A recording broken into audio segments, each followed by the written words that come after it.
কেমন আছেন আপনারা? আপনারা কি জানেন যে সারা পৃথিবীতে কিছু, কিছু ঘটনা ঘটে যেগুলো একজন করে দোষ হয় আরেকজনের। এটার একটা ভাষা আছে, নাম হচ্ছে ফলস ফ্ল্যাগ। আগের দিনে যখন নৌবাহিনীরা যুদ্ধ করত, তখন প্রতিপক্ষকে ধোঁকা দেওয়ার জন্য অন্য দেশের অর্থাৎ নিজের যে দেশ সেই দেশের পতাকা এই জাহাজে উঠাতেন না।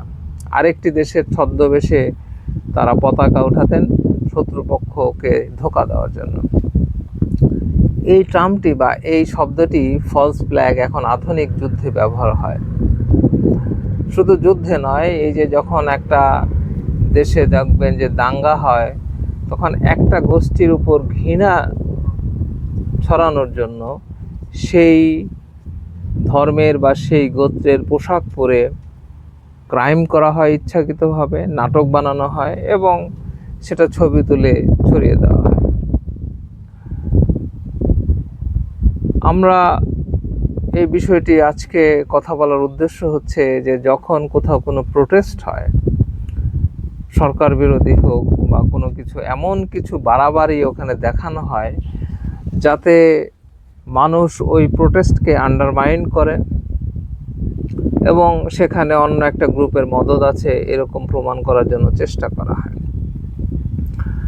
৩২ নম্বর যখন ভাঙা হলো, অর্থাৎ আমাদের সাবেক আওয়ামী লীগের যে নেতা শেখ হাসিনা এবং বঙ্গবন্ধু শেখ মুজিবুর রহমানের বাড়ি যখন ভাঙা হলো, তখন সেই বাড়ির উপরে একটি নির্দিষ্ট কালেমা লেখা ফ্ল্যাগ নিয়ে একটা দাড়িওয়ালা ভদ্রলোক সেটা উড়াচ্ছিলেন এবং সেই ছবিটা তুলে কেউ কেউ সারা বিশ্বে প্রচার করছিলেন যে এটা কাদের কাজ, অর্থাৎ এটা উগ্রবাদীদের কাজ।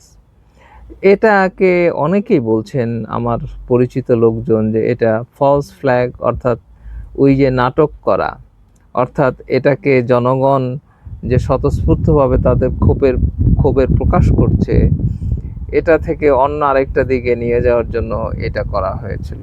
আমি অবশ্য এই ধরনের যে কোনো মব কালচারকে ঘৃণা করি। ওই প্রসঙ্গটা উঠালাম এই জন্য যে কিছু কিছু ক্ষেত্রে এই যে মহিলারা যে বোরকা পরেন এবং তারা শুধুমাত্র চোখ দেখা যায়, এই সুযোগে কিছু মানুষ কিন্তু মেলাইন করে তাদের মতন করে সেজে, অর্থাৎ বোরকা পরা একটা ধার্মিক মহিলা সেজে এমন কিছু কাজ করান যেটা পুরা ওই গোষ্ঠীর অর্থাৎ ওই ধর্মাবলম্বী মানুষের দোষ হয়। তো এই বিষয়টি মনে রাখতে হবে যে এখানে ফলস ফ্ল্যাগ হচ্ছে কিনা। তাই আমি অনুরোধ করব যে এখন যেহেতু মিডিয়ার যুগ, খুব দ্রুত একটা ছবিকে ভাইরাল করা যায় এবং বাংলাদেশের কিছু কিছু খুব নিম্নমানের ইউটিউবার এবং টিকটকাররা যেটা করেন যে ছেলেদেরকে বোরকা পরান এবং যেহেতু মুখ ঢাকা থাকে তাদের দিয়ে এমন এমন হাস্যকর কাজ করান যেটা বাংলাদেশের নারীরা কখনোই করবে না। তো এই কারণে আমি বলছি যে এই যে শুধুমাত্র চোখ দেখা যায়, এই সুযোগটা নিয়ে অনেকেই কিন্তু এই ধর্মপ্রাণ মানুষদেরকে বিকৃতভাবে উপস্থাপন করার একটা সুযোগ পায়। যাই হোক, যে কথা আসছিলাম, যে সারা পৃথিবীর একটা দেশের উপরে আরেকটা দেশ যখন আক্রমণ করে তার জনমত তৈরির জন্য এই ধরনের ফলস ফ্ল্যাগ কাহিনী ঘটান এবং তার ইতিহাসে অনেক নজির রয়েছে। জার্মানিতে হয়েছে, মিশরে হয়েছে এবং দ্বিতীয় বিশ্বযুদ্ধের সময় তো এগুলো অহরহ হয়েছে। তাই এখনকার যুগে এই ফলস ফ্ল্যাগ নীতি অনেকেই গ্রহণ করে থাকতে পারেন, বিশেষ করে বিভিন্ন দেশের গোয়েন্দা সংস্থারা তো এগুলো নিয়মিত চর্চা করেন। আমার মনে আছে যে বাংলাদেশে এই যে ডিজিএফআই সাদা পোশাকে, আর্মির লোকরা, পুলিশের লোকরা সাদা পোশাকে মিছিল করতেন, ডিম ছুটতেন, যাতে প্রমাণ করতে চাচ্ছিলেন যে সাধারণ মানুষ এতে অংশগ্রহণ করেছে।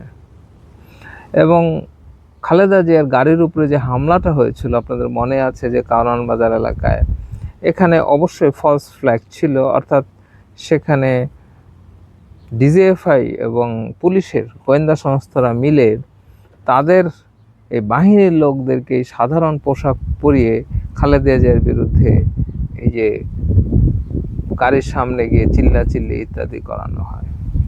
এবং বিভিন্ন জনসভায়ও এই প্রযুক্তি বা এই পন্থা প্রযুক্তি বলবো না, এই নাটক করা হয়। যে কোনো একটা অনেক জনগণের মধ্যে কিছু মানুষকে ছেড়ে দেওয়া হয় নিজেদের লোক, তারা বিশৃঙ্খলা করেন এবং দেখানো হয় যে নিজেদের মধ্যে গন্ডগোল করে জিনিসটা ভণ্ডুল হয়েছে। এবং বিএনপির অফিসের সামনে এই যে আওয়ামী লীগ সরকার অনেকবার এই ফলস ফ্ল্যাগ নীতি অবলম্বন করেছেন। বাংলাদেশের যে দুইটি দল রয়েছে, জামাতে ইসলাম এবং বিএনপি, আপনারা ধারণাই নেই যে কি ধরনের অনুপ্রবেশকারী ঢুকে পরিকল্পিতভাবে ঢুকিয়ে ফলস ফ্ল্যাগ নীতি অবলম্বন করে আপনাদের ইমেজ নষ্ট করার জন্য কত ধরনের চেষ্টা হচ্ছে, এবং সেগুলো সামনে আরও হবে। এই বিষয়টি মাথায় রাখবেন। মিডিয়া কর্মীরা বসে আছে, ওত পেতে আছে যে কোনো একটা নেগেটিভ জিনিস তারা খুব দ্রুত ছড়িয়ে দেওয়ার জন্য। সেই সুযোগটা আপনারা দিবেন কিনা সেটি আপনাদের ব্যাপার, আমি শুধু আপনাদের সচেতন করলাম।